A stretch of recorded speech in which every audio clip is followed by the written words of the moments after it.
Hello दोस्तों, आज हम लोग पढ़ने जा रहे हैं क्लास 10 का चैप्टर पोलिनोमियल। तो पोलिनोमियल होता क्या है? पोलिनोमियल एक अलजेब्रिक एक्सप्रेशन होता है जिसका फॉर्म होता है इस तरह का, जहाँ पे जिस डिग्री में हम लोग पोलिनोमियल को डिफाइन करते हैं उसका कांस्टेंट टर्म 0 के बराबर कभी नहीं होता। उससे हम लोग क्या कहते हैं? पोलिनोमियल। तो इसको मैं एक एग्जांपल की तरह समझाता हूँ। जैसे कि हम लोग एक क्वाड्रेटिक पोलिनोमियल लिए और क्वाड्रेटिक पोलिनोमियल का कांस्टेंट टर्म जो इसके एक आगे एक छिपा हुआ रहता है उसको 0 नहीं रखना, क्योंकि हम लोग क्वाड्रेटिक पोलिनोमियल को डिफाइन कर रहे हैं यहाँ पे। तो इस तरह के एक्सप्रेशन को हम लोग क्या बोलेंगे? पोलिनोमियल। पोलिनोमियल में जो वेरिएबल्स होते हैं उनका पावर जो हमेशा नॉन नेगेटिव और इंटीजर होते हैं। कहने का मतलब है, मैं इस एग्जांपल से समझाता हूँ। जैसे कि एक पोलिनोमियल्स है, इसका जो वेरिएबल्स है उसके पावर क्या है? 3, इस वेरिएबल का पावर 2 और यहाँ पे वेरिएबल का पावर 1। तो जो वेरिएबल्स के पावर हैं वो तो ना नेगेटिव है और ना ही फ्रैक्शन के फॉर्म में है। मतलब कि पावर हमेशा इंटीजर होना चाहिए और वो भी पॉजिटिव इंटीजर, तब वो हम उससे क्या बोलेंगे? पोलिनोमियल बोलेंगे। और अगर पावर इंटीजर ना होकर के रैशनल नंबर हो जाए और या फिर नेगेटिव हो जाए, तब हम उस एक्सप्रेशन को क्या बोलेंगे? पोलिनोमियल उसे नहीं कहेंगे। पोलिनोमियल पूरा तरह समझ में आ चुका है, ये आप नोट कर लें अपने कॉपी में। और हम लोग आगे बढ़ते हैं। On the basis of degree following types of polynomials. Degree के बेसिस पे 4 तरह के पोलिनोमियल हम लोग को पढ़ना है क्लास 10th में। तो डिग्री हम लोग किसे बोलते हैं? जो यहाँ पे पावर्स हैं, वेरिएबल्स के जो पावर होते हैं जितने, उसको हम लोग डिग्री बोलते हैं। तो पहला पोलिनोमियल होता है लीनियर पोलिनोमियल। एग्जांपल के तौर पे 3x - 5 √2x + 3, ये सब क्या हुए? लीनियर। इसके वेरिएबल्स के पावर कितना है? 1। यहाँ पे वेरिएबल का पावर कितना है? 1 पावर होने की वजह से इसे लीनियर पोलिनोमियल बोलते हैं। क्वाड्रेटिक पोलिनोमियल, जिस पर वेरिएबल का पावर क्या हो? 2 हो, तब हम उसे क्या बोलते हैं? Quadratic polynomial. क्यूबिक पोलिनोमियल, जब वेरिएबल के पावर कितना हो? 3, तब उसे क्या बोलते हैं? Cubic polynomial. और आते हैं लास्ट में बाई क्वाड्रेटिक पोलिनोमियल, जहाँ पे वेरिएबल्स के पावर क्या हो? पावर 4 हो, तो हम उसे क्या बोलेंगे? By quadratic polynomial. अब आते हैं zeros of polynomial. Class 10th में हम लोग को जीरोस पे काफ़ी वर्क करना है कि जीरो होते क्या। तो पहले मैं समझा देता हूँ कि जीरो होते क्या। जीरो एक रियल नंबर है, जिस रियल नंबर को जब हम पोलिनोमियल में वेरिएबल के जगह पे पुट करते हैं और पोलिनोमियल का रिज़ल्ट 0 आता है, तब उसे हम लोग क्या बोलते हैं? उससे नंबर को 0 बोलते हैं, जिस नंबर के वजह से पोलिनोमियल का रिजल्ट कितना आया है? 0। तो एग्जांपल हम एक ले लेते हैं कि किस तरह से हम इसे समझते हैं। तो एक एग्जांपल हम लोग पोलिनोमियल ले लिए। पोलिनोमियल को डिनोट करने का एक तरीका होता है, इस तरह से लिखते हैं p और ब्रैकेट में x, क्योंकि x यहाँ पे क्या है? वेरिएबल्स हैं। हम लोग x को वेरिएबल लिए इसलिए x ब्रैकेट में लिखे हैं। अगर यहाँ पे y वेरिएबल्स लेते हैं तो हम लोग यहाँ पे y लिखते ब्रैकेट में। और p की किसको डिनोट करता है? पोलिनोमियल को। ठीक है, ये एग्जांपल लेते हैं x² - 2x - 3। तो हम लोग के यहाँ पे एक दिया हुआ है कि 0 यहाँ पे क्या है? 3 है। तो हम लोग 3 पुट करेंगे x के जगह पे, तो मालूम चलेगा कि अगर इसका रिजल्ट 0 आ जाता है पोलिनोमियल का, तब मालूम चल जाएगा कि ये जो 0 है, मतलब कि इसी को 0 बोलते हैं, जिस वैल्यू को पुट करके पोलिनोमियल का रिजल्ट 0 आता है उसे हम लोग 0 बोलते हैं। तो इस वैल्यू को हम लोग पुट करेंगे पोलिनोमियल में, जैसे कि पुट करके हम लोग देखें यहाँ पे। और जैसे कि यहाँ पे पोलिनोमियल है तो x के वेरिएबल्स के फॉर्म में था, तो यहाँ पे x लिखा हुआ था। अब x की जगह पे हम लोग क्या पुट कर रहे हैं? 3। तो हम यहाँ पे क्या लिखेंगे? 3। तो p ब्रैकेट में 3 और x की जगह पे 3 को पुट करेंगे, 3x² - 2 × 3 - 3, और इसका रिजल्ट क्या आ रहा है? 3। तो मतलब कि ये प्रूफ हो चुका है कि 0 हम लोग उसे बोलते हैं जब जिस वैल्यू को पुट कर हम लोग पोलिनोमियल का रिजल्ट जीरो लाते हैं तो वो वैल्यू पोलिनोमियल का जीरो कहलाता है। तो अब जीरो को हम लोग फाइंड कैसे करते हैं पोलिनोमियल में, how to find zero of quadratic polynomial. तो इसका एक तरीका होता है उस जीरो फाइंड करने का, आप लोग क्लास 9 में पढ़े होंगे, स्प्लिटिंग मेथड, क्वाड्रेटिक इक्वेशन का स्प्लिटिंग मेथड। बेसिकली हम लोग को यहाँ पे क्वाड्रेटिक पोलिनोमियल पढ़ना है, जो कि मैंने पीछे बताया था कि क्वाड्रेटिक पोलिनोमियल किसे कहते हैं, जिसका डिग्री 2 हो तो उसे क्वाड्रेटिक पोलिनोमियल कहते हैं। तो आइए हम लोग सीखते हैं स्प्लिटिंग मेथड। स्प्लिटिंग मेथड से हम लोग पोलिनोमियल को फाइंड करते हैं। देखिए एग्जांपल में लिया हूँ px equal to 2x² plus 5x minus 12। तो हम लोग स्प्लिटिंग मेथड कैसे सॉल्व करते हैं, कांस्टेंट टर्म और एक्स स्क्वायर का कांस्टेंट टर्म को दोनों को मल्टीप्लाई करते हैं, उसका एलसीएम लेते हैं यहाँ पे। इससे हम लोग को आसान होता है स्प्लिटिंग मेथड को सॉल्व करने में। तो यहाँ पे स्प्लिट किए हम 5x को, तो 8x माइनस 3x आया। यहाँ पे आप मल्टीप्लाई करके देख लीजिए, इस 2 को मल्टीप्लाई कीजिए और 3 को अलग रखिए, और 8x माइनस 3x आ गया माइनस 12। हम लोग 5x को स्प्लिट किए कितना में, 8x में। दोनों को मल्टीप्लाई करने पर हम लोग का रिजल्ट कितना आना चाहिए, इस दोनों को जितना मल्टीप्लाई करने पर आता है। तो दोनों को मल्टीप्लाई करने पे कितना आता है, माइनस 24 आता है। 2 into minus 12 equal to minus 24। हम लोग को इस तरह से 5x को स्प्लिट करना है ताकि जो दो वर्ड संख्या आएंगे उसको मल्टीप्लाई करने पर माइनस 24 आ जाए, और वो दोनों जो वर्ड्स जो संख्या आएंगे वो दोनों को प्लस माइनस करने पे 5x ही जो रिजल्ट था वही आ जाए। तो यहाँ पे 8x माइनस 3x में हम लोग स्प्लिट किया 5x को, दोनों को प्लस करेंगे तो कितना आएगा, 5x आ जाएगा, और मल्टीप्लाई करेंगे तो कितना आएगा, माइनस 24।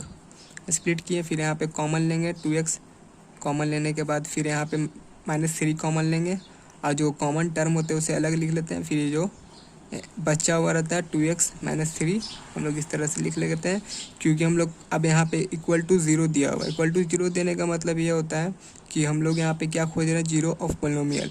जीरो ऑफ पोलिनोमियल किसे कहते हैं, जिस नंबर को पुट करने पर पोलिनोमियल का रिजल्ट क्या है, जीरो। तो यहाँ पे ये क्या है, पोलिनोमियल का जीरो खोज रहे हैं, तो इसलिए इसका रिजल्ट कितना आने वाला है इस पोलिनोमियल का, जीरो, इसलिए जीरो का इक्वल कर दिए। अब अलग अलग पार्ट करके हम लोग सबको जीरो को इक्वल करके अब पोलिनोमियल मतलब कि एक्स का वैल्यू खोजेंगे, और जो एक्स का वैल्यू होता है वही जीरो होता है। तो यहाँ पे इस तरह से आप देखें, ये 4x plus x plus 4 equal to 0, x equal to minus 4, 2x minus 3 equal to 0, x equal to 3/2। ये -4 और 3/2 क्या है, जीरो ऑफ पोलिनोमियल्स है। -4 and 3/2 are zeros of polynomial।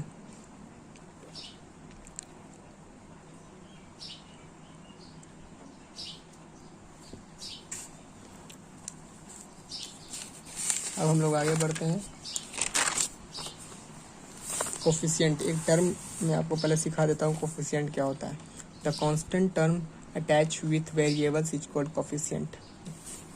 क्या होते हैं वो देखिए एग्जांपल से, 5x³ माइनस 2x² प्लस 6। यहाँ पे वेरिएबल्स के साथ कांस्टेंट टर्म क्या है, 5। तो 5 क्या हो गया, 5 हो गया coefficient of cube x। Coefficient of cube x कौन सा हुआ, 5। कोफिशिएंट ऑफ x² का क्या हुआ, -2। तो इसे हम लोग, इस जो कांस्टेंट टर्म है इसे हम लोग क्या बोलेंगे, कोफिशिएंट ऑफ x³। यहाँ पे कोफिशिएंट ऑफ x² है। कोफिशिएंट समझ में आ गया, आगे बढ़ते हैं। Relation between zero and coefficient of quadratic polynomial. जैसा कि मैंने आपको बताया था कि हम लोग को क्वाड्रेटिक पोलिनोमियल पढ़ना है, तो हम लोग यहाँ पे जीरो समझ चुके हैं, कोफिशिएंट समझ चुके हैं। अब ये दोनों में रिलेशन खोजेंगे कि दोनों में क्या रिलेशंस है। तो मैं यहाँ पे फार्मूला प्रूफ करने के लिए आता है बुक में, लेकिन मैं प्रूफ नहीं कर रहा हूँ, मैं डायरेक्ट फार्मूला बता रहा हूँ और उसका समझा रहा हूँ। द सम ऑफ जीरोस, मतलब कि जीरो 2 होते हैं, क्योंकि मैक्सिमम जीरो कितना हो सकता है कोई भी क्वाड्रेटिक पोलिनोमियल में, 2 हो सकता है। तो दो जीरो को सम करने पे क्या उसका रिलेशन क्या बनता है, कोफिशिएंट से minus coefficient of x divided by coefficient of x square. Product of zero constant term by coefficient of x square. अब इसको मैं एक एग्जांपल से समझाता हूँ। Show relation between zero and coefficient. मेरे पास एक पोलिनोमियल्स है x square plus 5x plus 6। अब इसका जीरो मुझे पहले से मालूम है, -3 और -2। अब ये जीरोस को इसके कोफिशिएंट से रिलेशन हम लोग को खोजना है। सिर्फ दो ही तरह का रिलेशन होता है, ये याद रखना पहले आपको। सम ऑफ जीरो होता है, एक प्रोडक्ट ऑफ जीरो होता है, दो ही तरह का। जैसा कि हम लोग जानते हैं सम ऑफ जीरो, तो ज़ीरो हम लोग को दिया हुआ क्या, -3 -2, दोनों को सम करेंगे कितना आएगा, -5। इसका रिलेशन क्या है सम ऑफ जीरो का, ऊपर में देखिए, minus coefficient of x divided by coefficient of x square. यहाँ पे कोफिशिएंट ऑफ एक्स क्या है, 5, तो माइनस फॉर्मूला के अकॉर्डिंग माइनस है, तो -5 by coefficient of x square क्या है, 1। यहाँ पे 1 रहता है, 1। दोनों LHS RHS इक्वल हो गया। ये रिलेशन प्रूफ हो गया कि ये जो रिलेशन ऊपर में जो फॉर्मूला बना हुआ है ये प्रूफ हो गया है इस एग्जांपल से कि ये सही है। अब हम लोग को सेकेंड वाला प्रूफ करना है कि product of zero equal to constant term divided by coefficient of x square. तो जीरो क्या है, जीरो के प्रोडक्ट करेंगे, -3 -2 कितना आएगा प्रोडक्ट करने पर, 6। LHS आ गया मेरा। अब हम लोग constant term divide by coefficient of x square. Constant term क्या है मेरा, यहाँ पे 6 है, कोफिशिएंट ऑफ एक्स स्क्वायर क्या है, 1 है, तो क्या आएगा 6 डिवाइडेड बाई 1। ये आ गया मेरा RHS, दोनों इक्वल हो गया आपस में, ये भी प्रूफ हो गया। तो फॉर्मूला क्या था, sum of zero product of zeros. इसका रिलेशन क्या है कोफिशिएंट के साथ, जो मैं यहाँ पे लिख दिया हूँ। आगे हम लोग बढ़ते हैं, एक और एग्जांपल हम आपको लेकर समझाता हूँ। एक ये क्या है, हम लोग पॉलिनोमियल लिख लिया है, px equal to x square minus 4x minus 21, जिसमें हम लोग का एक जीरो दिया हुआ है 7। अब हम लोग को सेकेंड जीरो फाइंड करना, फाइंड द अदर जीरो। हम लोग जो ये दो फॉर्मूला पढ़े हैं, sum of zero product of zero, इसके हेल्प से हम लोग क्या जीरो फाइंड कर सकते हैं। एक जीरो दिया हो रहेगा, सेकंड जीरो फाइंड कर सकते हैं। सम ऑफ जीरो पहला फॉर्मूला से यूज करते हैं, equal to minus coefficient of x by coefficient of x square. तो let the other zero be beta. एक बीटा ऐसा टर्म होता है, इसको हम लोग बीटा बोलते हैं। सम ऑफ जीरो, पहला जीरो कितना 7, सेकंड जीरो कितना, क्या माने है, beta. 7 plus beta equal to हम लोग का रिलेशन क्या है कोफिशिएंट के साथ, minus coefficient of x minus coefficient of x. ये एक्स है, इसका कोफिशिएंट 4 -4 है, पूरा टर्म आएगा -4, यहाँ पे -4 आएगा। तो -4 हम लोग यहाँ पे लिख लिए, और माइनस पहले से था, फिर divided by coefficient of x square क्या आएगा 1, कोफिशिएंट ऑफ एक्स स्क्वायर क्या आएगा 1, जब वो divide by 1। 7 plus beta equal to 4, minus minus plus हो जाएगा, फिर बीटा इक्वल टू इधर 7 प्लस में इधर जाएगा माइनस में, तो क्या आएगा 4 - 7 -3 आ जाएगा। तो हैंस अदर जीरो -3 आंसर आ गया। अब हम लोग आगे बढ़ते हैं। अब पढ़ना find polynomial with the help of zero. Zeros हम लोग को मालूम होंगे, तो उससे हम लोग क्या पहले फाइंड किए, एक जीरो मालूम था, सेकंड जीरो को फाइंड किया। अब हम लोग को पास जीरो है, पोलिनोमियल नहीं दिया हुआ है, जीरोस दिया हुआ है और पोलिनोमियल नहीं दिया हुआ है, तो हम कैसे मालूम करेंगे कि किस पोलिनोमियल का ये जीरो है। तो हम लोग जीरोस के सहायता से, जीरो के हेल्प से उस पोलिनोमियल को खोज सकते हैं। उसका एक फॉर्मूला दिया हुआ है, क्या फॉर्मूला है, ये पोलिनोमियल हम लोग खोज रहे हैं, और फॉर्मूला इसका है x square minus bracket alpha plus beta into x plus alpha into beta. Alpha beta यहाँ पे क्या है, जीरोज़ हैं, ये कोई भी वैल्यू हो सकते हैं, अल्फ़ा और बीटा जो दो जीरो है एक पोलिनोमियल का। तो आइए एग्जांपल से समझते हैं। गिवन जीरो क्या है हम लोग के पास, 7 और -3। इस जीरो का हेल्प से हम लोग क्या फाइंड करेंगे, पोलिनोमियल। तो इसको हम इस जो फॉर्मूला लिखे हैं उस पर पुट कीजिएगा इस जीरो को। तो पहले px फॉर्मूला क्या है, x² minus alpha plus beta into x plus alpha into beta. x² तो वैसा ही रहेगा, माइनस ये अल्फ़ा बीटा में क्या बताया था कि जीरो होते हैं, यहाँ पे जीरो क्या है, अल्फ़ा ये हमारा हो गया, ये हमारा क्या हो गया अल्फ़ा, ये हमारा क्या हो गया बीटा। तो अल्फ़ा क्या है 7 प्लस -3 है, -3 into x plus 7 alpha into beta, 7 into -3। फिर आगे बढ़ते हैं, x² माइनस क्या आएगा 4x प्लस दोनों को मल्टीप्लाई करेंगे क्या आएगा -21, माइनस यहाँ पे -21। फिर आगे आएंगे और हम लोग का रिजल्ट आएगा x² माइनस 4x प्लस हट जाएगा, यहाँ पे माइनस है -21। ये हम लोग का आंसर आ गया। तो मैंने समझाया कि जीरो क्या होते हैं, पोलिनोमियल्स क्या होते हैं। पोलिनोमियल्स बहुत ही आसान चैप्टर है, नेक्स्ट वीडियो में अगले दिन डाल दूँगा। Thank you.